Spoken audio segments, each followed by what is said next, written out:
Hello friends, Pandian store serial இனி வரப்போகிற எபிசோட்ஸ்க்கான review தான் பார்க்க போகிறோம். அடுத்தடுத்த சுவாரஸ்யங்களை தெரிஞ்சுக்கிறதுக்கு இந்த வீடியோவை ஸ்கிப் பண்ணாமல் கடைசி வரைக்கும் பாருங்கள். நம்ம பாண்டியன் இருந்துட்டு ரொம்பவே கோவமா சரவணனை கடைக்கு கூட்டிகிட்டு போயிடுறாங்க. இன்னொரு பக்கம் பார்த்தீங்கன்னா நம்ம அஞ்சலி இருந்துட்டு சரவணனுக்கு கால் பண்ணி, சரவணா நான் கோவில் வரைக்கும் வந்திருக்கேன், நீ என்னை பார்க்க வரியா அப்படின்னு சொல்லி கேட்கவும், சரி அஞ்சலி அப்பா கிட்ட சொல்லிட்டு நான் வரேன் அப்படின்னு சொல்லிடுறாங்க. கடைக்கு போன உடனே நம்ம சரவணன் இருந்துட்டு, அப்பா நீங்கள் நடந்ததே நினச்சி வருத்தப்படாதீங்கப்பா, வெளியே கொஞ்சம் வேலை இருக்கு, நான் போயிட்டு வந்துடுறேன் அப்படின்னு சொல்லவும், இதை கேட்ட உடனே சரவணா எங்கே சரவணா போகிற அப்படின்னு சொல்லி கேட்குறாங்க. அப்பா போயிட்டு வந்துட்டு சொல்கிறேன் அப்படின்னு சொல்லிட்டு நம்ம சரவணன் கிளம்பிடுறாங்க. அதுக்கப்புறம் என்ன, நம்ம சரவணன் வந்துட்டு ரொம்பவே குழப்பத்தோடையும் ரொம்ப மன வருத்தத்தோடையும் கோவிலுக்கு போகிறாங்க. போன உடனே நம்ம அஞ்சலி கிட்ட ரொம்பவே வருத்தப்பட்டு வீட்டில் நடந்த விஷயத்தை எல்லாத்தையும் அஞ்சலி கிட்ட சொல்கிறாங்க. சொன்ன உடனே அஞ்சலி இருந்துட்டு நம்ம சரவணனுக்கு ஆறுதல் சொல்லிக்கிட்டு இருக்காங்க. இங்கே பாரு சரவணா, நீ கவலைப்படாத, கண்டிப்பாக உன்னோட வாழ்க்கை மாறும், நீ நினச்சி பார்க்காத அளவுக்கு உன்னோட வாழ்க்கை சந்தோஷமாக மாறும், நீ கவலையப்படாத அப்படின்னு சொல்லிட்டு ஆறுதல் சொல்லிக்கிட்டு இருக்காங்க. இன்னொரு பக்கம் பார்த்தீங்கன்னா நம்ம சரவணன் அஞ்சலி கூட படித்த இன்னொரு ஃப்ரெண்டு வராங்க. வந்த உடனே நம்ம அஞ்சலிக்கிட்டேயும் சரவணன்கிட்டையும் நீங்கள் அதாவது நீங்கள் அந்த காலத்துலேயே நீங்கள் ரொம்ப லவ் பண்ணீங்கல்ல, இப்போ நீங்கள் 2 பேரும் ஒன்று சேரணும்னு இருந்திருக்கு, அதனால தான் நீங்கள் 2 பேரும் ஒன்று சேர்ந்துட்டீங்க அப்படின்னு சொல்கிறாங்க. இதை பார்த்து நம்ம மாணிக்கம் இருந்துட்டு பயங்கரமாக ஷாக் ஆகிறாங்க. இவங்க 2 பேருமே ரொம்பவே சந்தோஷமாக பேசிக்கிட்டு இருக்கிறத பார்த்த மாணிக்கம் இருந்துட்டு ரொம்பவே ஷாக் ஆகிட்டு பார்க்குறாங்க. அதுக்கப்புறம் என்ன பார்த்த உடனே கிட்ட வந்து, இங்கே பாருங்க மாப்பிள்ளை, என்ன மாப்பிள்ளை இது, யார் கூட உட்காந்து பேசிக்கிட்டு இருக்கீங்க அப்படின்னு சொல்லவும், நம்ம சரவணனோட அதாவது நம்ம சரவணனோட ஃப்ரெண்டு இருந்துட்டு, என்னங்க இவங்க 2 பேரும் கல்யாணம் பண்ணிக்க போகிறாங்க, உங்களுக்கு தெரியாதா அப்படின்னு சொல்லிடுறாங்க. இதை கேட்ட உடனே நம்ம சரவணனும் சரி அஞ்சலியும் சரி பயங்கரமாக ஷாக் ஆயிடுறாங்க. அதுக்கப்புறம் நம்ம சரவணன் இருந்துட்டு, இங்கே பாருங்க உங்ககிட்ட இவங்க யாருன்னு சொல்ல வேண்டிய அவசியம் எனக்கு கிடையாது, முதல்ல இங்கிருந்து போங்க அப்படின்னு சொல்லிட்டு நம்ம மாணிக்கத்தை அசிங்கப்படுத்தி அனுப்பி வச்சிடறாங்க. இந்த விஷயத்த சும்மாவே விடக்கூடாதுன்னு சொல்லிட்டு இந்த விஷயத்த பாண்டியன் கிட்டேயும் அவங்க அம்மா கிட்டேயும் சொல்லி ஆகணும் அப்படின்னு வீட்டுக்கு போறாங்க. நம்ம பாண்டியனும் அந்த நேரம் பார்த்து வீட்டுக்கு போறாரு. வீட்டுக்கு போன உடனே நம்ம கோமதியும் நம்ம அதாவது நம்ம பாண்டியனையும் ஒன்றா பார்க்கணும் அப்படின்னு நம்ம மாணிக்கம் இருந்துட்டு வீட்டுக்கு போயிடுறாங்க. போன உடனே நம்ம கோமதியையும் பாண்டியனையும் வெளியே கூப்பிட்றாங்க. கூப்பிட்ட உடனே நம்ம கோமதியும் வெளியே வராங்க. வந்த உடனே நம்ம மாணிக்கம் நின்றுக்கிட்டு இருக்கிறத பார்த்துட்டு ரொம்பவே கோவமா, இங்கே பாருங்க உங்களுக்கும் எனக்கும் எந்த சம்மந்தமும் இல்லைன்னு சொல்லி உங்கள் பொண்ணை வீட்டுக்கு அனுப்பி வச்சில்ல, அதுக்கப்புறமா எதுக்காக இங்கே வந்திருக்கீங்க, முதல்ல இங்கேருந்து கிளம்புங்க அப்படின்னு சொல்கிறாங்க. இதை கேட்ட உடனே நம்ம சரவணன் இருந்துட்டு ரொம்பவே கோவமா, இவர் எதுக்காக இங்கே வந்திருக்காரு அப்படின்னு சொல்லிட்டு பார்த்துக்கிட்டு இருக்காங்க. அதுக்கப்புறம் நம்ம மாணிக்கம் இருந்துட்டு, இங்கே பாருங்கம்மா, உங்கள் புருஷன் இருந்தால் வெளியே வர சொல்லுங்கம்மா, உங்கள் நியாயமான குடும்பத்தை பற்றி நான் பேசிட்டு போகலான்னு தான் வந்தேன், முதல்ல வெளியே வர சொல்லுங்கம்மா அப்படின்னு சொல்லிட்டு ரொம்பவே கோவமாக சொல்லவும், அதுக்கப்புறம் நம்ம பாண்டியனும் வெளியே வராங்க. வந்த உடனே, இங்கே பாருங்க பெரிய மனுஷா, உங்களுக்கு மனசாட்சின்றது ஒன்று இருக்குதா இல்லையா, என் பொண்ணை இன்னும் விவாகரத்துக்கு கூட பண்ணலை, அதுக்குள்ளே இன்னொரு பொண்ணை பார்த்து கல்யாணம் பண்ணி வைக்கலான்னு முடிவு பண்ணிட்டீங்களா நீங்கள் அப்படின்னு சொல்லவும், இதை கேட்ட உடனே சரவணனுக்கு பயங்கரமாக ஷாக் ஆயிடுது. நம்ம மாணிக்கம் என்ன பேசுகிறாங்க என்ன ஏதுன்னு எதுவுமே புரியாமல் நம்ம கோமதியும் பாண்டியனும் அப்படியே குழம்பி போய் நின்றுட்டு இருக்காங்க. இங்கே பாருங்கள், நீங்கள் என்ன பேசுகிறீங்க ஏது பேசுகிறீங்க எதுவுமே புரியல, நீங்கள் பாட்டுக்கு எதையோ வந்து பேசிக்கிட்டு இருக்கீங்க, என் பையனுக்கு எங்கள் பொண்ணு பார்த்தோம், இங்கே பாருங்கள் என் பையனுக்கு கல்யாணம் பண்ண தான் போகிறோம், ஆனால் இப்போலாம் இல்லை, என் பையனுக்கு யாரை பிடிச்சிருக்கோ, என் பையன் மனசுக்கு யாரை பிடிச்சிருக்கோ அவங்கள தான் நான் கல்யாணம் பண்ணி வைப்பேன், முதல்ல இங்கேருந்து கிளம்புங்க அப்படின்னு சொல்லிடுறாங்க. இங்கே பாருங்கள், என் பொண்ணு மாசமாக இருக்கிற டைம்லையும் இப்படி என் பொண்ணை வாட்டி வதச்சி எடுத்துக்கிட்டு இருக்கீங்களே, இந்த விஷயம் என் பொண்ணுக்கு தெரிஞ்சிச்சுன்னா அவள் எவ்வளோ வருத்தப்படுவா அப்படின்னு சொல்கிறாங்க. இதை கேட்ட உடனே நம்ம கோமதி இருந்துட்டு பயங்கரமாக ஷாக் ஆயிடுறாங்க.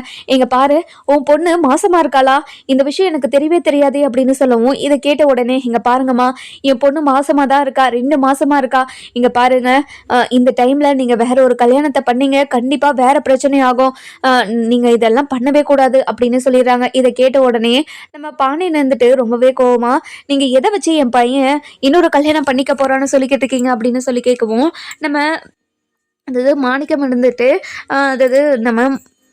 அதாவது சரவணனும் நம்ம அஞ்சலியும் உட்காந்து இருக்கிறத ஃபோட்டோவை எடுத்து காட்டுறாங்க. காட்டின உடனே நம்ம கோமதியும் பாண்டியனும் பயங்கரமாக ஷாக் ஆயிடுறாங்க.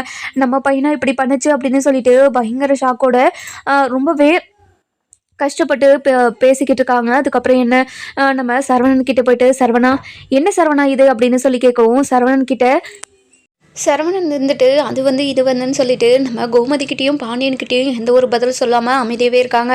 இதெல்லாம் பார்த்த உடனே நம்ம கோமதி இருந்துட்டு, சரவணா என்ன சரவணா அமைதியாகவே இருக்க, பதில் சொல்லு சரவணா, அந்த பொண்ணு யார் அப்படின்னு சொல்லி கேட்கவும் நம்ம சரவணன் இருந்துட்டு ரொம்பவே பதறி போயிட்டு, அவள் என்னோடய ஃப்ரெண்டு தாம்மா, அவளுக்கும் எனக்கும் எந்த சம்மந்தமும் இல்லைம்மா, சும்மா தான் கோவிலில் உட்காந்து பேசிக்கிட்டு இருந்தோம் அப்படின்னு சொல்லவும், என்ன மாப்பிள்ள சும்மா தான் உட்காந்து பேசிக்கிட்டு இருந்தீங்களா, ஆனால் பக்கத்தில் இருந்தவங்க நீங்கள் 2 பேரும் கல்யாணம் பண்ணிக்க போகிறீங்கன்னு சொன்னாங்க, இதெல்லாம் எப்படி அப்படின்னு சொல்லி கேட்கவும், இது கேட்ட உடனே நம்ம கோமதி இருந்துட்டு, சரவணா இங்கே பாரு சரவணா, என்னென்னமோ சொல்கிறத கேட்டால் எனக்கு ரொம்ப பயமாக இருக்குது, நீ இப்படி பண்ணுற ஆளே கிடையாது சரவணா, நீ எதுக்காக இப்படியெல்லாம் பண்ண சொல்லு அப்படின்னு சொல்கிறாங்க. மா அவள் என்னோடய ஃப்ரெண்டு தாம்மா, வேறு எதுவும் இல்லைம்மா, ப்ளீஸ்மா என்னை புரிஞ்சுக்கோமா அப்படின்னு சொல்கிறாங்க. அதுக்கப்புறம் நம்ம மாணிக்கம் இருந்துட்டு, இங்கே பாருங்கள் உங்கள் யாரையும் நான் சும்மாவே விட மாட்டேன், என் பொண்ணு இன்னும் விவாகரத்து பண்ணாமல் கூட இன்னொரு கல்யாணத்துக்கு ஏற்பாடு பண்ணிட்டீங்களே, உங்களை நான் சும்மாவே விட மாட்டேன் அப்படின்னு சொல்லிட்டு நம்ம மாணிக்கம் இருந்துட்டு வீட்டுக்கு போயிடுறாங்க. வீட்டுக்கு போன உடனே பாக்கியத்துக்கிட்ட சொல்கிறாங்க இந்த விஷயத்த. சொன்ன உடனே நம்ம பாக்கியமும் ரொம்பவே ஷாக் ஆயிடுறாங்க. என்னங்க சொல்கிறீங்க, இன்னொரு கல்யாணம் பண்ணுறதுக்கு ரெடி ஆகிட்டாங்களா, அவங்கள சும்மாவே விடக்கூடாது, வாங்க அது 1 2 பார்த்துட்டு வந்துடுவோம் அப்படின்னு சொல்லிட்டு நம்ம பாக்கியமும் மாணிக்கமும் கிளம்புறாங்க. சுடர் இருந்துட்டு, மா வேண்டாமா, என்னம்மா பண்ணுறீங்க, மா வேண்டாமா இங்கே இருமா அப்படின்னு சொல்லவும், இதை கேட்ட உடனே நம்ம பாக்கியம் இருந்துட்டு, சுடர் இங்கே பாரு, இந்த விஷயத்த நீ அவங்க அக்கா கிட்ட எல்லாம் சொல்லிக்கிட்டு இருக்காத, இதெல்லாம் கேட்டால் அவள் ரொம்ப வருத்தப்படுவா, அதனால இந்த டைமில் அவளுக்கு அதிர்ச்சி கொடுக்குற எந்த ஒரு விஷயமும் அவளுக்கு தெரியக்கூடாது, நீ அவகிட்ட எதுவுமே சொல்லாத, நாங்கள் போய் பேசிட்டு வந்துடும் அப்படின்னு நம்ம பாக்கியமும் மாணிக்கமும் கிளம்பிடுறாங்க வீட்டுக்கு, நம்ம கோமதியோட வீட்டுக்கு. கோமதி வீட்டுக்கு வந்த உடனே நம்ம கோமதி கிட்ட, என்னம்மா இங்கே பாருங்கம்மா சம்மந்தி, இங்கே வாங்கம்மா வெளியே, அவங்க ரொம்ப நாயக்காரங்களா, வாங்க வெளியே அப்படின்னு சொல்லிட்டு ரொம்பவே கத்தி கூப்பிட்டுக்கிட்டே இருக்காங்க. அதுக்கப்புறம் நம்ம பாண்டியனும் நம்ம கோமதியும் வராங்க. வந்த உடனே, என்னம்மா என்ன ரொம்ப நியாயத்தெல்லாம் பேசுவாங்களே, ஆனால் உங்களுக்கு எந்த ஒரு நியாயமும் கிடையாதா, என் பொண்ணுக்கு இவ்வளோ பெரிய துரோகத்தை பண்ணியிருக்கீங்களே, உங்களுக்கு மனசாட்சின்றது ஒன்று இருக்குதா இல்லையா, என் பொண்ணு வயிற்றில் இப்போது வாயும் வேறுமா இருக்கிற போது என் பொண்ணுக்கு இப்படி ஒரு துரோகத்தை உங்கள் பையனால் எப்படி பண்ண முடிஞ்சிச்சு, என் பையன் என்ன என்னோட பொண்ணு என்ன பாவம் பண்ணா உங்களுக்கு அப்படின்னு சொல்லிட்டு ரொம்பவே கோபமாகவும் ஆத்திரமாகவும் பேசிக்கிட்டு இருக்காங்க. இதெல்லாம் கேட்டுட்டு நம்ம கோமதி இருந்துட்டு சரவணன் கிட்டே, இங்கே பாரு சரவணா, இதெல்லாம் எனக்கு தேவையா சரவணா, உனக்கு கல்யாணம் வேணும், எனக்கு இந்த பொண்ணை கல்யாணம் பண்ணிக்க விருப்பம் இருக்குதுன்னு எங்ககிட்ட சொல்லியிருந்தா விவாகரத்து ஆனதுக்கு அப்புறம் நம்ம எல்லாமே பேசி இருந்திருக்கலாம்ல, ஆனால் இப்போவே எல்லாத்தையும் நீ பண்ணி வச்சுட்டு இப்போ எதுக்காக இப்படியெல்லாம் முழிச்சுக்கிட்டு இருக்கா, இங்கே பாரு சரவணா, இந்த அசிங்கமெல்லாம் நமக்கு தேவையாமா, என்னை மன்னிச்சிருமா, அந்த பொண்ணுக்கும் எனக்கும் எந்த சம்மந்தமும் இல்லைம்மா அப்படின்னு சொல்கிறாங்க. அந்த நேரம் பார்த்து நம்ம மீனா வராங்க. மீனா வந்த உடனே நம்ம பாக்கியமும் மாணிக்கமும் பேசிக்கிட்டு இருக்கிறத பார்த்துட்டு ரொம்பவே ஷாக் ஆயிடுறாங்க. அதுக்கப்புறம் நம்ம கோமதி கிட்டே போயிட்டு, அத்தை என்னாச்சு அத்தை, எதுக்காக இவங்க இப்படி பேசிக்கிட்டு இருக்காங்க அப்படின்னு சொல்லி கேட்கவும், அதுக்கப்புறம் நம்ம கோமதி இருந்துட்டு ரொம்பவே அழுதுகிட்டே சொல்கிறாங்க நடந்த விஷயத்த. சொன்ன உடனே நம்ம மீனா ரொம்பவே ஷாக் ஆகிறாங்க. இங்கே பாருங்க அத்தை, நீங்கள் கவலைப்படாதீங்க, இதை பற்றி நீங்கள் யோசிக்காதீங்க அத்தை அப்படின்னு சொல்லவும், என்ன மீனா எப்படி யோசிக்காமல் இருக்க முடியும் சொல்லு, இவன் என்ன வேலையை பண்ணி வச்சுட்டு வந்திருக்கான், இவனை நினச்சா எனக்கு ரொம்ப அசிங்கமாக இருக்குது, இப்படி ஒரு வேலையை யாரும் பண்ணுவாங்கன்னு நான் நினச்சி கூட பார்க்கல, ஆனால் இவன் இப்படி ஒரு வேலையை பண்ணி வச்சுட்டானே, இதுக்கு நான் என்ன பண்ணுறது ஏது பண்ணுறதுன்னு எனக்கு எதுவுமே புரிய மாட்டேங்குது அப்படின்னு சொல்கிறாங்க.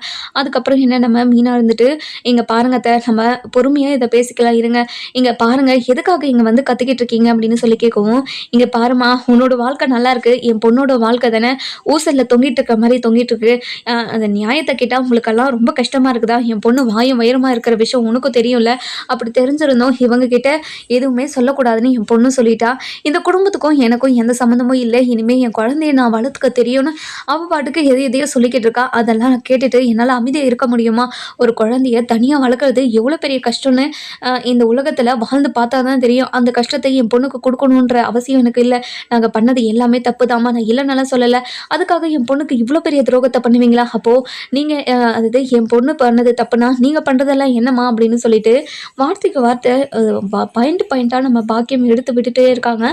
இது எதுக்குமே நம்ம அதாவது கோமதியால் பதில் சொல்லவே முடியல, அப்படியே தலை குடிஞ்சதான் நின்றுக்கிட்டு இருக்காங்க. இங்கே பாருங்கம்மா, அடுத்த முறை நீங்கள் கோர்ட்டுக்கு வருவீங்களே அப்போ பேசிக்கிறவங்கள உங்களை யாருமே நான் சும்மா விடுறதில்ல அப்படின்னு சொல்லிட்டு கோவமாக அங்கேருந்து போயிடுறாங்க. அதுக்கப்புறம் சரவணன் கிட்ட போயிட்டு, இங்கே பாரு சரவணா, தங்கமயிலு மாசமாக இருக்காளாமே, இந்த விஷயத்த உன்கிட்ட வந்து சொன்னாலாடா அப்படின்னு சொல்லி கேட்கவும், மா என்கிட்ட சொன்னாமா, ஆனால் நம்ம வீட்டுக்கு வரதுக்காக அவள் பொய் சொல்கிறாள்னு நினச்சி அந்த குழந்தைக்கு எனக்கும் எந்த சம்மந்தமும் இல்லை, நீ பொய் சொல்கிற அப்படின்னு சொல்லிட்டு அவளை அசிங்கப்படுத்திட்டு வந்துட்டமா அப்படின்னு சொல்கிறாங்க. இதை கேட்ட உடனே நம்ம கோமதி இருந்துட்டு பயங்கரமாக ஷாக் ஆயிடுறாங்க. இங்கே பாருடா, ஒரு பொண்ணுக்கிட்ட என்ன பேசக்கூடாதோ அந்த வார்த்தையை பேசிட்டு வந்திருக்க, அது மட்டும் இல்லாமல் இன்னொரு பொண்ணு கூட நீ பழக்கம் வச்சிருக்கிறதா சொல்கிறாங்க. இதெல்லாம் கேட்டாவே எனக்கு ரொம்ப ஷாக்கிங்காக இருக்குடா, நீ எதுக்காக இப்படியெல்லாம் பண்ணிட்டு இருக்கன்னு எனக்கு ஒன்றுமே புரியல, எனக்கு பயமாக இருக்குடா நீ பண்ணுறதெல்லாம் பார்த்தா. இங்கே பாருடா, அவளுக்கு தண்டனை கொடுக்குறதா நினச்சி நம்ம வீட்டு வாரிசுக்கு தண்டனை கொடுத்துக்கிட்டு இருக்கோம்டா, முதல்ல அவளை போய் கூட்டிகிட்டு வர வழியை பாரு. இங்கே பாருமா, அவளை பார்த்தா அவள் பண்ணது மட்டும்தாம்மா எனக்கு ஞாபகத்துக்கு வந்து நிற்கிது. இங்கே பாருடா, ஏதோ கல்யாணம் ஆயிடுச்சு, என்ன பண்ணுறது, இனிமே அதெல்லாம் மறந்து இனிமே எதுவுமே எந்த தப்பும் நடக்காத மாதிரி நம்ம பார்த்துக்கணும், முதல்ல போய் கூட்டிகிட்டு வாடா அப்படின்னு சொல்லிடுறாங்க. இன்னொரு பக்கம் பார்த்தீங்கன்னா நம்ம கதிரும் ராஜும் ரொம்பவே கஷ்டத்தில் உட்காந்துக்கிட்டு இருக்காங்க. நம்ம கதிர் இருந்துட்டு, எங்கள் பாரு ராஜி, எப்பாடுபட்டாவது அந்த 10 லட்சத்தை எங்கள் அப்பாவுக்கு கொடுத்தே ஆகணும், இல்லைனா அந்த 10 லட்சத்தை வச்சு என்னை எத்தனை முறை அசிங்கப்படுத்துவாருன்னு எனக்கு தெரியாது, அதனால் சீக்கிரமாக அந்த 10 லட்சத்தை நான் கொடுத்தே ஆகணும் அப்படின்னு சொல்லிக்கிட்டு இருக்காங்க. இதெல்லாம் கேட்டே நம்ம ராஜு வந்துட்டு, இங்கே பாரு கதிர், நீ சொல்கிறதெல்லாம் எனக்கு நல்லாவே புரியுது, ஆனால் அந்த 10 லட்சத்தை நம்ம எங்கே போய் ரெடி பண்ணுவோம், நமக்கு 10 லட்சம் யார் கொடுக்க ரெடியாக இருக்காங்க, இங்கே பாரு கதிர், இதெல்லாம் பெரிய தொகை கதிர், நம்ம எங்கே போகிறது அப்படின்னு சொல்லி கேட்கவும், நான் அப்போவே அம்மா கிட்டேயும் வீட்டில் இருக்கிற எல்லார்கிட்டேயும் சொன்னேன், ஆனால் யாருமே என்னோட பேச்சை கேட்காம எல்லாரும் எடுத்து கொடுத்தாங்க, அப்பா தான் கொடுக்குறாரு, வாங்கிக்கோன்னு என்கிட்ட சொன்னாங்க, ஆனால் இப்போது அவர் கொடுத்த காசு கேட்டுட்டாருல்ல, இதுக்காக தான் அவர்கிட்ட வாங்க மாட்டேன்னு சொல்லிக்கிட்டு இருந்தேன், ஆனால் என் பேச்சை இங்கே யாருமே கேட்கறதா இல்லை அப்படின்னு சொல்லிடுறாங்க. அதுக்கப்புறம் நம்ம மீனா இருந்துட்டு ரொம்பவே வருத்தத்தில் அதாவது கதிர்கிட்டையும் ராஜுக்கிட்டேயும் பேச வராங்க. இங்கே பாரு கதிர், அதாவது உங்கள் அப்பா காசு கேட்டுட்டாங்களேன்னு நீ வருத்தப்பட்டுக்கிட்டு இருக்காத, ஏதோ கேட்டுட்டாங்க அதுவே நினச்சிக்கிட்டு நீங்கள் கஷ்டப்பட்டுக்கிட்டு இருக்காதீங்க அப்படின்னு சொல்லவும், இல்லை நீ இனிமே அவர் கேட்ட காசை நாங்கள் கொடுத்துதாகணும், அவர் கொடுத்த காசை அவர் கேட்குறாரு, அதுக்கு நம்ம கொடுத்துதானே ஆகணும், இனிமேல் அதை பற்றி நம்ம பேசி பிரயோஜனமே கிடையாது. இங்கே பாரு ராஜி, நீ நல்லா படி, உனக்கு தேவையான காசு எல்லாத்தையும் நான் ரெடி பண்ணி தரேன், நீ படிக்கிறத மட்டும் விட்டுறாத, உன்னை எவ்வளோ கஷ்டப்பட்டு நான் படிக்க வைக்கிறேன், அதெல்லாம் மனசில் வச்சுக்கிட்டு நீ IAS ஆகணும் சரியா அப்படின்னு சொல்லிடுறாங்க. அதுக்கப்புறம் என்ன, நம்ம ராஜி இருந்துட்டு கதிரை மனசில் வச்சுக்கிட்டு கதிருக்கு 10 லட்ச ரூபாய் கொடுக்கணும், அதுதான் அவங்க அப்பாவுக்கு 10 லட்ச ரூபாய் கொடுக்கணும் இல்லையா, அதுக்காக ஃபினான்ஷியலாக நம்ம கதிருக்கு சப்போர்ட் பண்ணணும், அதுக்கு நம்ம IAS ஆகணும், IAS ஆகி நம்ம கதிருக்கு சம்பாதிச்சு கொடுக்கணும் அப்படின்னு சொல்லிட்டு யோசிச்சுக்கிட்டு தன்னோட படிப்பை ஸ்டார்ட் பண்ணுறாங்க. இன்னொரு பக்கம் பார்த்தீங்கன்னா நம்ம அது பாக்கியம் இருந்துட்டு ரொம்பவே தலையில் கை வச்சு உக்காந்துக்கிட்டு இருக்கவும், அந்த நேரம் பார்த்து நம்ம தங்கமயில் வராங்க. வந்த உடனே நம்ம பாக்கியம் தலையில் கையை வச்சுக்கிட்டு இருக்கிறத பார்த்துட்டு ரொம்பவே பதறி போயிட்டு, அம்மா என்னம்மாச்சு, எதுக்காகம்மா இப்படி உட்காந்துக்கிட்டு இருக்க, ஏதாவது பிரச்சனையாம்மா அப்படின்னு சொல்லி கேட்கவும், இதை கேட்ட உடனே நம்ம கோமதி இருந்துட்டு இதை கேட்ட உடனே நம்ம பாக்கியம் இருந்துட்டு, இங்கே பாரு தங்கமயிலே, உன்னோட வாழ்க்கை அவ்வளோதான், உன்னோட புருஷனுக்கு இன்னொரு கல்யாணம் பண்ணுறதுக்கு ரெடி பண்ணிட்டு இருக்கிறாங்க, இப்போது உன்னோட வாழ்க்கை என்ன ஆகுறது, இங்கே பாருமா, அவருக்கும் எனக்கும் எந்த சம்மந்தமும் இல்லைன்னு நான் ஏற்கனவே சொல்லிட்டேன், அப்படி இருக்கும்போது அவருக்கும் எனக்கும் எந்த சம்மந்தமும் இல்லைம்மா, அவருக்கு கல்யாணம் ஆனா என்ன ஆகலைன்னா என்ன, இனிமேல் அதை பற்றியெல்லாம் நான் நினைக்க போகிறது கிடையாது அப்படின்னு சொல்லிடுறாங்க. அப்புறம் என்ன, நம்ம கோமதி இருந்துட்டு சரவணன் கிட்ட போயிட்டு, இங்கே பாரு சரவணா, நீ என்ன பண்ணுவோ எது பண்ணுவோ எனக்கு தெரியாது, நீ போய் தங்கமயில வீட்டுக்கு கூட்டிட்டு வா அப்படின்னு சொல்லிடுறாங்க. இந்த பக்கம் பார்த்தீங்கன்னா நம்ம சரவணன் இருந்துட்டு தங்கமயில வீட்டுக்கு வராங்க. கடவுளே, இப்படி ஒரு தப்பு பண்ணிட்டோமே, நம்ம பண்ணது தப்பு தானே, அவள் பண்ணது தப்புனா நம்ம பண்ணதும் தப்பு தான், நம்ம ஒரு வாய்ப்பு கேட்டு அவகிட்ட நிற்கிற போது அவளும் நம்ம கிட்ட ஒரு வாய்ப்பு கேட்டு நிற்பால, அது நம்ம அவளுக்கு ஒரு வாய்ப்பு கொடுத்து தான் பார்ப்போம் அப்படின்னு சரவணன் மனசை மாற்றிக்கிட்டு நம்ம பாக்கியம் வீட்டுக்கு போகிறாங்க. போன உடனேயே நம்ம பாக்கியம் இருந்துட்டு சரவணனை பார்த்துட்டு பயங்கரமாக ஷாக் ஆகிறாங்க. அதுக்கப்புறம் என்ன, நம்ம சுடர் இருந்துட்டு வெளியே ஓடி போய், மாமா வாங்க மாமா, உள்ளே வாங்க மாமா அப்படின்னு சொல்லி கூப்பிட்றாங்க. அதுக்கப்புறம் என்ன, நம்ம பாக்கியம் ரொம்பவே கோவமா அப்படியே திரும்பி நின்றுக்கிறாங்க. அதுக்கப்புறம் நம்ம சரவணனும் உள்ளே வராங்க. உள்ளே வந்த உடனே, இங்கே பாரு மயிலு, நான் அப்படி ஒரு வார்த்தையை சொல்லி உன்னை திட்டிருக்க கூடாது தான், என்னை மன்னிச்சிரு, கோவத்தில் என்ன பேசுறதுன்னு தெரியாமல் நான் அப்படியெல்லாம் பேசிட்டேன், என்னை மன்னிச்சிரு மயிலு அப்படின்னு சொல்லிட்டு கையெடுத்து கும்பிடவும், இங்கே பாருங்க, நீங்கள் எதுக்காக என்கிட்ட மன்னிப்பு கேட்கணும், நான் தப்பு பண்ணதுக்காக தானே நீங்கள் இப்படியெல்லாம் என்கிட்ட பேசுனீங்க. நான் தப்பு பண்ணலைன்னா இந்த மாதிரிலாம் என்கிட்ட பேசியிருக்க மாட்டீங்களே. நீங்கள் இப்படியெல்லாம் பேசுகிற ஆள் இல்லைன்னு எனக்கு தெரியும். அப்படி இருக்கும்போது நீங்கள் வருத்தப்படாதீங்க, பரவாயில்ல. இனிமேல் என்னோட வாழ்க்கையை நான் பார்த்துக்கிறேன். இனிமேல் உங்களை நான் கஷ்டப்படுத்தவோ இல்லை உங்களை தொந்தரவு பண்ணவோ மாட்டேன். இனிமேல் உங்களுக்கு பிடிச்ச லைஃப்பை நீங்கள் அமைச்சுக்கிட்டே நீங்கள் சந்தோஷமாக இருங்க அப்படின்னு சொல்லிடுறாங்க. இங்கே பாரு தங்கமயில், உன்னை கூட்டிகிட்டு போகலான்னு தான் வந்தேன். இனிமேல் நான் உன் கூட தான் வாழ போகிறேன். உன்னை மன்னிச்சு நான் கூட்டிகிட்டு போகிறேன். இனிமேல் எந்த ஒரு தப்புமே பண்ணக்கூடாதுன்னு என்கிட்ட சத்தியம் பண்ணிட்டு நீ இந்த வீட்டை விட்டு வரலாம் அப்படின்னு சொல்லிடுறாங்க. இதை கேட்ட உடனே நம்ம தங்கமயிலுக்கு ரொம்பவே சந்தோஷமாயிடுது. மாமா இங்கே பாருங்க மாமா, நீங்கள் இப்படி ஒரு வார்த்தையே சொல்லுவீங்கன்னு நான் நினச்சி கூட பார்க்கல. எனக்கு எவ்வளோ சந்தோஷமா இருக்கு தெரியுமா? இந்த சந்தோஷத்தை சொல்றதுக்கு அளவே கிடையாது. நான் அவ்வளோ சந்தோஷமா இருக்கிறேன் அப்படின்னு ரொம்பவே சந்தோஷமா பேசிட்டு இருக்காங்க. அதுக்கப்புறம் நம்ம கோமதி இருந்துட்டு ரொம்பவே கோவமாகவும் உட்காந்துக்கிட்டு இருக்காங்க. நம்ம சரவணன் வந்துட்டு சரி மயிலு நம்ம போகலாம் வா அப்படின்னு சொல்லி கூப்பிட்றாங்க. அதுக்கப்புறம் நம்ம அது பாக்கியம் இருந்துட்டு ரொம்பவே கோவமாக அப்படியே திரும்பி நின்றுக்கிட்டு இருக்கவங்க அப்படியே நின்றுக்கிட்டே தான் இருக்காங்க. மா இங்கே பாருமா, மாமாவே வந்து என்னை கூப்பிட்டு இருக்காருமா, நான் கிளம்புறேம்மா அப்படின்னு சொல்லவும், இங்கே பாருடி, ஏனோ தோணுனாலும் உன்னால் அனுப்ப முடியாது. முதல்ல அவங்க வீட்டில் இருக்கிற எல்லாருமே நம்மக்கிட்ட வந்து மன்னிப்பு கேட்க சொல்லு, அதுக்கப்புறம் உன்னை அனுப்பி வைக்கிறேன், அது வரைக்கும் உன்னால் அனுப்பி வைக்க முடியாது அப்படின்னு சொல்லிடுறாங்க. இதை கேட்ட உடனே நம்ம மயில் இருந்துட்டு ரொம்பவே கோவமா, இங்கே பாருமா, தப்பு எல்லாமே நம்ம மேலே இருக்குது. அப்படி இருக்கும்போது நம்மளுக்கு எதுக்காகமா அவங்க மன்னிப்பு கேட்கணும்? இங்கே பாருமா, நீ பண்ணுறது ரொம்ப ஓவராக இருக்குது, இந்த மாதிரிலாம் பண்ணாதமா அப்படின்னு சொல்லிட்டு சொல்கிறாவும்.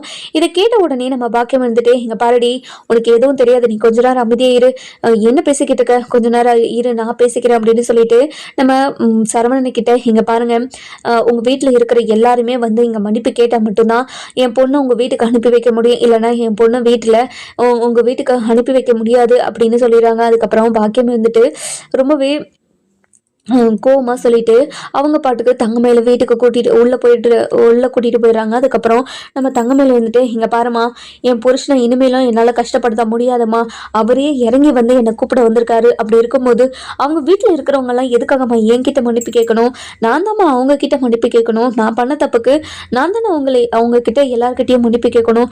இந்த மாதிரி என்கிட்ட பேசிக்கிட்டே இருக்காரு, முதல்ல இந்த மாதிரி பேசுகிறத நிறுத்திட்டு என்னை விடு, நான் போகிறேன் அப்படின்னு சொல்லிட்டு நம்ம பாக்கியத்தோட கையை உதறி எறிஞ்சிட்டு அதுக்கப்புறம் நம்ம மயில் இருந்துட்டு ஓடி வந்து நம்ம சரவணன் கையை பிடிச்சிக்கிட்டு, மாமா நீங்கள் வாங்க மாமா போகலாம், இனிமேல் நான் யாரோட பேச்சையும் கேட்க போகிறதில்ல, என்னோட வாழ்க்கையில் என்ன முடிவு எடுக்கணுமோ அந்த முடிவு தான் நான் எடுப்பேன். அவங்க பேச்சை கேட்டதுனால தான் என் வாழ்க்கையே கேள்விக்குரிய ஆச்சுன்னு எனக்கு தெரியும். அதனால தான் மாமா இனிமேல் நான் யார் பேச்சை கேட்காம என்னோட மனசுக்கு என்ன தோணுதோ அதை மட்டும் செய்ய போகிறேன் அப்படின்னு சொல்லிடுறாங்க. அதுக்கப்புறம் என்ன, இதெல்லாம் கேட்ட உடனே நம்ம சரவணனுக்கு ரொம்பவே சந்தோஷமாக இருக்குது. இங்கே பாரு மயில், நீ இப்படி பேசுகிறதெல்லாம் பார்த்தா எனக்கு ரொம்ப சந்தோஷமாக இருக்குது. நீயும் நானும் கண்டிப்பா 100 வருஷம் சந்தோஷமா இருப்போம், நீ கவலைப்படாத அப்படின்னு சொல்லிடுறாங்க. அதுக்கப்புறம் நம்ம மீனா இருந்துட்டு நம்ம செந்தில் கிட்ட போயிட்டு, இங்கே பாருங்க, வீட்டில் இவ்வளோ பெரிய பிரச்சனை இருக்குது, செந்தில் மாமா இவ்வளோ பெரிய பிரச்சனை பண்ணியிருக்காங்க அப்படின்னு சொல்லவும், இதை கேட்ட உடனே என்ன சொல்கிற, இவ்வளோ பெரிய பிரச்சனை நடந்துச்சு, ஒரு வார்த்தை கூட நீ என்கிட்ட சொல்லவே இல்லை. ஏங்க எனக்கே இப்போ தாங்க தெரியும், இப்போ தான் உங்ககிட்ட சொல்ல முடியும், தெரிஞ்ச உடனே தான் சொல்ல முடியும், தெரியாததுக்கு முன்னே உங்ககிட்ட எப்படி நான் சொல்ல முடியும், நீங்கள் ஏதாவது லாஜிக்காக பேசுகிறீங்களாங்க அப்படின்னு சொல்லி கேட்கவும், சரி வா வீட்டுக்கு போயிட்டு என்ன ஏதுன்னு பார்த்துட்டு வரலாம் அப்படின்னு சொல்லிட்டு வீட்டுக்கு கூட்டிகிட்டு போயிடறாங்க. அதுக்கப்புறம் சரவணன் ரொம்பவே சந்தோஷமா தங்கமயில வீட்டுக்கு வந்து நம்ம வண்டி நிறுத்திட்டு நம்ம தங்கமயில கையை பிடிச்சி உள்ள கூட்டிட்டு போறாங்க. இதெல்லாம் பார்த்துக்கிட்டு இருந்த நம்ம கோமதியும் பாண்டியனும் ரொம்பவே சந்தோஷப்படுறாங்க. அதுக்கப்புறம் என்ன, நம்ம கோமதி வந்துட்டு சரவணா, என்ன சரவணா கையோட கூட்டிட்டு வந்துட்டு அப்படின்னு சொல்லி கேட்கவும், இங்க பாருமா, இனிமே அவ எந்த ஒரு தப்புமே பண்ண மாட்டேன்னு சொல்லிட்டாமா, இனிமே கண்டிப்பா வாழ்க்கையில பொய்யே சொல்ல மாட்டா அப்படின்ற நம்பிக்கை எனக்கு வந்துருச்சுமா அப்படின்னு சொல்றாங்க. இதை கேட்ட உடனே நம்ம கோமதி இருந்துட்டு ரொம்பவே சந்தோஷப்படுறாங்க. இங்க பாருடி, என் பையன் மனசை இனிமே கஷ்டப்படுத்தாதடி, என் பையன் எவ்வளோ கஷ்டப்பட்டிருக்கான்னு எனக்கு மட்டும்தான் தெரியும். இனிமேல் என் பையனோட மனசை நீ கஷ்டப்படுத்தாமல் இருக்கணும், சரியா அப்படின்னு சொல்லவும், இங்கே பாருங்கத்த, நான் பண்ண தப்புக்கு எல்லாத்துக்கும் நான் மன்னிப்பு கேட்டுக்கிறேன். இனிமேல் நான் எந்த ஒரு தப்புமே பண்ண மாட்டேன். வார்த்தைக்கு கூட பொய்யன்ற வார்த்தையே என்னோட வாயிலேருந்து வராதத்த, என்ன மன்னிச்சிருங்கத்த அப்படின்னு சொல்லவும், அதுக்கப்புறம் சரிடி நான் மன்னிச்சிட்டேன், நீ போய் ஹாஸ்பிட்டலில் செக் பண்ணிட்டு வந்தியா, அங்கே குழந்தை கண்டிப்பாக இருக்குதுன்னு சொல்லிட்டாங்கல்ல அப்படின்னு சொல்லவும், ஆமாங்க அத்தை, ஆமாத்த, எனக்கு அதாவது நான் ப்ரெக்னெண்ட்டாக இருக்குன்னு சொல்லிட்டாங்க அத்தை. அதை கேட்டதுலேருந்து இப்போ வரைக்குமே என்னால் நம்பவே முடியல. நான் எவ்வளோ சந்தோஷமாக இருந்தேன் தெரியுமா உங்களுக்கு அப்படின்னு சொல்கிறாங்க. அதுக்கப்புறம் அந்த நேரம் பார்த்தா நம்ம செந்திலும் அதுக்கப்புறம் நம்ம மீனாவும் வந்துடுறாங்க. மீனா வந்த உடனே நம்ம மயில இருந்துட்டு மீனாவை பார்த்து, மீனா இங்கே பாரு மீனா, நீ மட்டும் இல்லைன்னா நான் இப்போ உயிரோடே இருந்திருக்க மாட்டேன் மீனா, ரொம்ப ரொம்ப நன்றி மீனா அப்படின்னு சொல்லி ரொம்ப எமோஷ்னலாக கட்டி பிடிச்சிக்கிறாங்க. அதுக்கப்புறம் என்ன, அக்கா ஒன்றும் இல்லைக்கா, நீங்கள் இந்த வீட்டுக்கு வந்து சீக்கிரமாக வாழ ஆரம்பிக்குவீங்கன்னு எனக்கு தெரியும். ஆனால் எவ்வளோ சீக்கிரம் அது நடக்கணும் எனக்கு தெரியாது. ஆனால் நீங்கள் இந்த வீட்டுக்கு வந்ததை நினச்சி எனக்கு ரொம்ப சந்தோஷமாக தான் இருக்குது. நீங்கள் கவலைப்படாதீங்க, இனிமேல் உங்களோட வாழ்க்கை சந்தோஷமாக இருக்கும், நீங்கள் கவலையப்படாதீங்கக்கா அப்படின்னு சொல்லிடுறாங்க. இன்னொரு பக்கம் பார்த்தீங்கன்னா நம்ம பாண்டியன் இருந்துட்டு சேர்ல உட்காந்துக்கிட்டு ஒரு மாதிரி வெறப்பாக இருக்காங்க. நம்ம தங்கமையில இருந்துட்டு பாண்டியன் கிட்ட போயிட்டு, இங்கே பாருங்க மாமா, நடந்த விஷயத்துக்கெல்லாம் உங்ககிட்ட நான் மன்னிப்பு கேட்டுக்கிறேன் மாமா. உங்களை போலீஸ் ஸ்டேஷனுக்கு வரைக்கும் நான் கூட்டிகிட்டு வந்து நிறுத்தினது ரொம்ப பெரிய தப்புன்னு நான் உணர்ந்துட்டேன் மாமா, என்னை மன்னிச்சிருங்க மாமா அப்படின்னு சொல்கிறாங்க. இதெல்லாம் கேட்ட உடனே நம்ம அதாவது பாண்டியன் வந்துட்டு, இங்கே பாருமா, இதுக்கு மேலேயும் என்னோட பையனை நீ கஷ்டப்படுத்தாமல் இருந்தால் மட்டும் போதும் சரியா அப்படின்னு சொல்லிடுறாங்க. அதுக்கப்புறம் என்ன, நம்ம மீனா இருந்துட்டு வந்துடுறாங்க. வந்த உடனே நம்ம செந்தில் மீனா அதாவது தங்கமயில பார்த்துட்டு ரொம்பவே கோவமா, இங்கே பாருடி, நீ இன்னமும் அவங்க கூட பேசிக்கிட்டு தான் இருக்கியா அப்படின்னு கேட்கவும், இல்லைங்க நான் அவங்க கூடலாம் பேசுறதே இல்லையே, நீங்கள் எப்போ என்கிட்ட வந்து அவங்க கூட பேசக்கூடாதுன்னு சொன்னீங்களோ அப்போ இருந்து நான் பேசுறது இல்லைங்க, நீங்கள் என்னை நம்புங்க.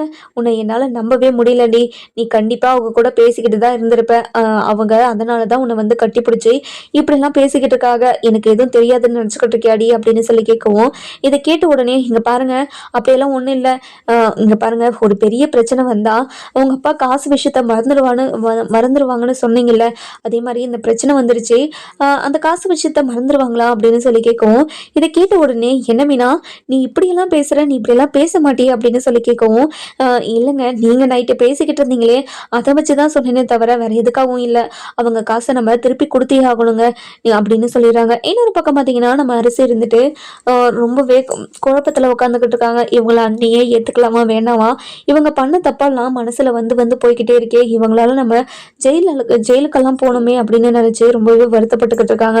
அதுக்கப்புறம் நம்ம தங்கமையில இருந்துட்டு அரசிக்கிட்ட வந்து, இங்கே பாருமா அரசி, என்னை அண்ணின்னு கூப்பிட்றதுக்கே உனக்கு மனசு வரல தானே, நான் பண்ணது எல்லாமே தப்புதாம்மா, என்னை மன்னிச்சிருமா அப்படின்னு சொல்லிட்டு கையை கூப்பி அப்படியே மன்னிப்பு கேட்குறாங்க. இங்கே பாருங்க, என்கிட்ட போய் நீங்கள் எதுக்காக மன்னிப்பு கேட்கணும், உங்களோட சூழ்நிலை, நீங்கள் ஏதோ பொய் சொல்லிட்டீங்க அதுக்காக என்கிட்டலாம் மன்னிப்பு கேட்பீங்களா, இங்கே பாருங்க நீங்கள் சந்தோஷமாக இனிமே ஜாக்கிரதையாக இருக்கணும், இந்த மாதிரிலாம் கஷ்டப்படுத்திக்கிட்டு இருக்காதீங்க, உங்கள் மனசை நீங்களே காயப்படுத்திக்கிட்டா எப்படி, நீங்கள் கஷ்டப்படாதீங்க அப்படின்னு சொல்லிடுறாங்க. அதுக்கப்புறம் என்ன, நம்ம கோமதி இருந்துட்டு ரொம்பவே சந்தோஷமாக சரவணன் கிட்ட போயிட்டு, இங்கே பாரு சரவணா, நான் சொன்ன உடனே போய் நீ தங்கமையில வீட்டுக்கு கூட்டிகிட்டு வருவேன்னு நான் நினச்சி கூட பார்க்கல சரவணா அப்படின்னு சொல்லவும், இல்லைம்மா அவளுக்கு ஒரு வாய்ப்பு கொடுத்து பார்க்கலாமேன்னு தான் நான் கொடுத்தனே தவிர வேற எதுக்காகவும் இல்லைம்மா, இனிமே எந்த ஒரு சூழ்நிலையிலையும் கண்டிப்பாக உங்களை நான் எதுவுமே பண்ண மாட்டேன், எந்த ஒரு பொய்யும் சொல்ல மாட்டேன், என்னை மன்னிச்சிருங்கத்த அப்படின்னு சொல்லிடுறாங்க. அதுக்கப்புறம் என்ன, நம்ம தங்கமையில இருந்துட்டு சரவணன் கிட்ட போயிட்டு ரொம்பவே சந்தோஷமா, இங்கே பாருங்க மாமா, நீங்கள் என்கிட்ட பேசுவீங்கன்னு நான் நினச்சி கூட பார்க்கல தெரியுமா, நான் எவ்வளோ சந்தோஷமா இருக்கேன், என்னோட சந்தோஷத்தை சொல்கிறதுக்கு அளவே கிடையாது, அவ்வளோ சந்தோஷமா இருக்கேன் அப்படின்னு சொல்கிறாங்க. அதுக்கப்புறம் நம்ம சரவணன் இருந்துட்டு தங்கமையில கட்டி பிடிச்சிக்கிறாங்க. இங்கே பாரு மயில, நான் உன்னை கோவிலில் பேசினது ரொம்ப பெரிய தப்பு, என்னை மன்னிச்சிரு, நான் அப்போவே நீ கொடுத்த ரிப்போர்ட்ஸ் எல்லாம் நான் படித்து பார்த்துருக்கணும், அது எதுவுமே பண்ணாதது என்னோட முட்டாள்தனம் தான், என்னை மன்னிச்சிரு அப்படின்னு சொல்லிட்டு கையெடுத்து கும்பிட்றாங்க. இதை கேட்ட உடனே நம்ம சரவணன் வந்துட்டு ரொம்பவே கோவமா, இங்கே பாரு மயிலு, நான் இப்போ உன்னை மன்னிச்சிட்டேன், ஆனால் இதுக்கு மேலே ஏதாவது ஒரு பொய் சொன்னேன் கண்டிப்பாக என் வாழ்க்கையில் வாழ்நாள் முழுக்க உங்ககிட்ட நான் பேசவே மாட்டேன் அப்படின்னு சொல்லிடுறாங்க. இதை கேட்ட உடனே நம்ம தங்கமயில வந்துட்டு, இங்கே பாருங்க மாமா, நீங்கள் இப்போ கொஞ்ச நாள் என்கிட்ட பேசாமல் இருந்தது எனக்கு எவ்வளோ பெரிய தண்டனையை அது ஏற்படுத்துச்சுன்னு எனக்கு மட்டும்தான் தெரியும், நீங்கள் கவலைப்படாதீங்க, இனிமேல் அப்படி ஒரு பொய்யையோ இல்லை பொய்யுன்ற வார்த்தையையோ உங்ககிட்ட நான் யூஸ் பண்ணவே மாட்டேன், கண்டிப்பாக அப்படி ஒரு வார்த்தை என்னோட வாயிலிருந்து வரவே வராது, நான் அனுபவிச்சுட்டேன், திரும்ப நான் கஷ்டப்பட விரும்பல மாமா, உங்ககிட்ட சந்தோஷமா வாழணும்னு தான் நினச்சிக்கிட்டு இருக்கேன் அப்படின்னு சொல்றாங்க. அந்த நேரம் பார்த்து நம்ம அஞ்சலி கால் பண்றாங்க. கால் பண்ண உடனே அட்டன் பண்ணி, இங்க பாரு அஞ்சலி, நானும் என்னோட ஒய்ஃபும் ஒன்று சேர்றதுக்கு நீ தான் காரணம், ரொம்ப ரொம்ப நன்றி அஞ்சலி அப்படின்னு சொல்றாங்க. இதை கேட்ட உடனே நம்ம மீனா தங்கமயில் இருந்துட்டு என்னங்க யாருங்க பேசுறது அப்படின்னு சொல்லி கேட்கவும் அதுக்கப்புறம் என்ன எங்க பாருமையில இவங்க தான் நம்ம 2 பேரையும் சேர்த்து வைக்கிறதுக்கு முழு காரணமா இருந்தது. நீ பண்ண தப்பெல்லாம் மன்னிக்க வச்சதும் இவங்க தான். இவங்களுக்கு தான் நீ நன்றி சொல்லணும் அப்படின்னு சொல்லவும் இதை கேட்ட உடனே நம்ம தங்கமயில் இருந்துட்டு ரொம்பவே சந்தோஷமா இங்க பாருங்க, நீங்க யாரு என்னன்னாலாம் எனக்கு தெரியாது, ஆனா என் புருஷனோட மனசை மாத்தி என் கூட சேர்ந்து வாழ வச்சிருக்கீங்க. நீங்க 100 வருஷம் நல்லா இருக்கணும் அப்படின்னு சொல்றாங்க. இதை கேட்ட உடனே நம்ம சரவணன் சரவணன் இருந்துட்டு ரொம்பவே சந்தோஷப்படுறாங்க. அதுக்கப்புறம் என்ன நம்ம அஞ்சலி இருந்துட்டு இங்கே பாருங்க, நீங்கள் 2 பேருமே சந்தோஷமாக வாழ்க்கையில் ரொம்ப சந்தோஷமாக இருக்கணும். நீங்கள் 2 பேரும் சேர்ந்து நிறைய குழந்தைங்களை பெற்றுக்கிட்டு ஒரு குடும்பமாக வாழ்கிறத நான் பார்க்கணும். அதுக்காக தான் இது எல்லாத்தையுமே பண்ணேன். கவலையப்படாதீங்க, பிரச்சனைன்றது நிரந்தரமே கிடையாது. அதே மாதிரி சந்தோஷம் துக்கம்னு எல்லாமே மாறி மாறி தான் வரும். அதை நினச்சி நீங்கள் கவலைப்பட்டுக்கிட்டு இருக்காதீங்க. இனிமேல் நடக்க போகிறத பற்றி நீங்கள் யோசிங்க அப்படின்னு அஞ்சலி சொல்லிட்டு ஃபோனை வச்சுறாங்க. அதுக்கப்புறம் என்ன நம்ம சரவணனும் தங்கமயிலும் கட்டி பிடிச்சிக்கிட்டு அப்படி சந்தோஷமா இருக்காங்க. இன்னொரு பக்கம் பார்த்தீங்கன்னா நம்ம சரவணன் இப்படி நம்ம நம்ம தங்கமயில் கூட சேர்ந்தது ரொம்பவே சந்தோஷமா ஃபீல் பண்ணிக்கிட்டு இருக்காங்க. இனிமேல் என்ன நடக்க போகுதுன்னு சொல்லிட்டு நம்ம வர எபிசோட்ல பார்க்கலாம். இந்த வீடியோ